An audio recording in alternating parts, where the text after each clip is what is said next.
മഹാറാണി silks, Nilambur, Kalpetta. Kalathottukarans Maharani gold park, Nilambur, Bahrain.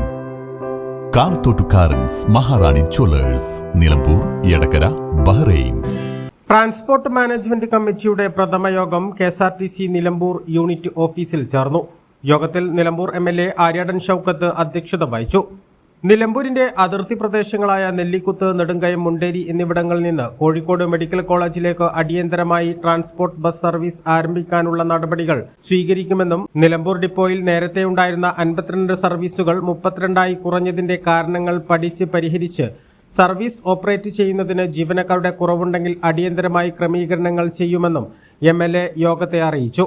Shopping കോംപ്ലക്സിന്റെ നിലവിലെ അവസ്ഥയെക്കുറിച്ച് chief ഓഫീസുമായി ബന്ധപ്പെട്ട് മുഴുവൻ വിവരങ്ങളും ഫയലുകളുടെ പകർപ്പുകളും ശേഖരിച്ചു വയ്ക്കാനും മെർക്കന്റൈൽ സൊസൈറ്റി എന്താണ് ഇതുവരെ ചെയ്തതെന്നും എഗ്രിമെന്റ് പ്രകാരം ഇനി എന്താണ് ചെയ്യാനുള്ളതെന്നും ഇക്കാര്യത്തിൽ വ്യക്തത വേണമെന്നും യോഗം ആവശ്യപ്പെട്ടു. പ്രിയദർശിനി സർവീസുകളുടെ സ്വീകാര്യതയെപ്പറ്റിയും യാത്രക്കാരായ സ്ത്രീകളുടെ സുരക്ഷ ഉറപ്പാക്കുന്ന പ്രവർത്തനങ്ങൾ ഡിപ്പോ തലത്തിൽ ആരംഭിക്കുന്നതിനും ഡിപ്പോയിൽ കുടുംബശ്രീ ക്യാന്റീൻ ആരംഭിക്കുന്നതിനുള്ള സാധ്യതകൾ പരിശോധിക്കാനും നിലമ്പൂർ മുനിസിപ്പൽ ചെയർപേഴ്സൺ പത്മിനി ഗോപിനാഥ് ആവശ്യപ്പെട്ടു. കാളികാവ്, കരുവാരക്കുണ്ട്, മേലാറ്റൂർ വഴി കൂടുതൽ സർവീസ് ആരംഭിക്കണമെന്നും പ്രിയദർശിനി ബസ്സുകൾ പ്രസ്തുത റൂട്ടിൽ ഉൾപ്പെടുത്തണമെന്നും RJD പ്രതിനിധി മാനുവൽ കുട്ടി മണിമല മാനേജ്മെന്റ് കമ്മിറ്റി യോഗത്തിൽ ആവശ്യപ്പെട്ടു.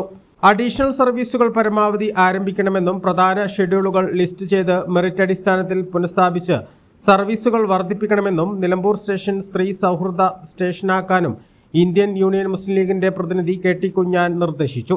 ജില്ലാ പഞ്ചായത്ത് അംഗം P വിജയലക്ഷ്മി, കോൺഗ്രസ് പ്രതിനിധി MK ബാലകൃഷ്ണൻ, കേരള കോൺഗ്രസ് ജോസഫ് പ്രതിനിധി പ്രതീഷ് ബാബു, CMP പ്രതിനിധി MP മോഹൻദാസ് എന്നിവർ വിവിധ ആവശ്യങ്ങൾ ഉന്നയിച്ച് സംസാരിച്ചു. അടുത്ത മാസം ഡിപ്പോ സന്ദർശിക്കുന്ന ഗതാഗത മന്ത്രിക്ക് ഇക്കാര്യത്തിൽ വിശദമായ നിവേദനം നൽകും.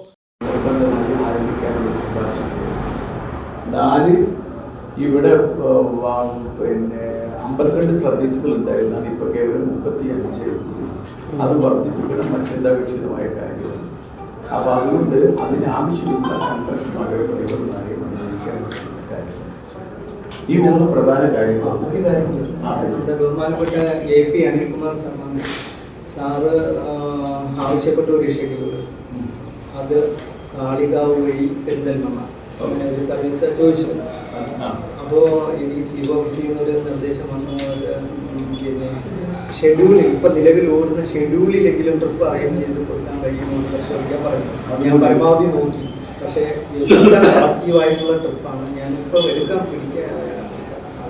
അതായത് ഡയറക്ഷൻ കൊടുക്കാൻ പറ്റുന്ന ഒരു ഷെഡ്യൂള് രാവിലെ ഇവിടുന്ന് 5 മണിക്ക് വഴിക്കടവിൽ പോയി വഴിക്കടവിൽ നിന്ന് മെഡിക്കൽ കോളേജിൽ പോകുന്ന ഫസ്റ്റ് ബസ് അതേ എടുക്കാൻ പറ്റും. A+ vision, Nilambur.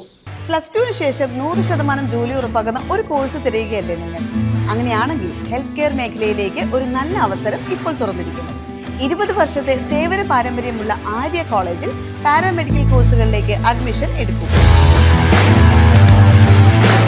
കോഴ്സ് കഴിഞ്ഞയുടൻ തന്നെ 15,000 രൂപ സാലറിയും ഇന്റേൺഷിപ്പും ഉറപ്പാക്കും. GNM, BSc MLT, DPharm, DMLT, AT&OT, nursing, ANM, pharmacy assistant, imaging technology, hospital administration തുടങ്ങി തിരഞ്ഞെടുത്ത നിരവധി തൊഴിലധിഷ്ഠിത കോഴ്സുകൾ.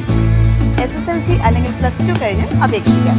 കുറഞ്ഞ ഫീസിന്റെ മാസത്തവണകളിലും പഠിക്കാം. ഓൺലൈൻ ക്ലാസ് ഓപ്ഷനും ലഭ്യമാണ്. കോഴ്സ് പൂർത്തിയാക്കിയാൽ ട്രെയിനിങ് പ്ലസ് പ്ലേസ്മെന്റ് ലഭിക്കുന്ന രീതിയിലാണ് പ്രോഗ്രാം ഒരുക്കിയിരിക്കുന്നത്. ഹെൽത്ത് കെയർ ഫീൽഡിലേക്ക് ഒരു സെക്യൂർ ഫ്യൂച്ചർ ആഗ്രഹിക്കുന്നവർക്ക് ഇത് നല്ലൊരു തുടക്കമാകും. സീറ്റ് ലിമിറ്റ് ആവുന്നതിന് മുമ്പ് ഇപ്പോൾ തന്നെ കോൺടാക്ട് ചെയ്യും. Arya college, new bus stand, Nilambur, Malappuram.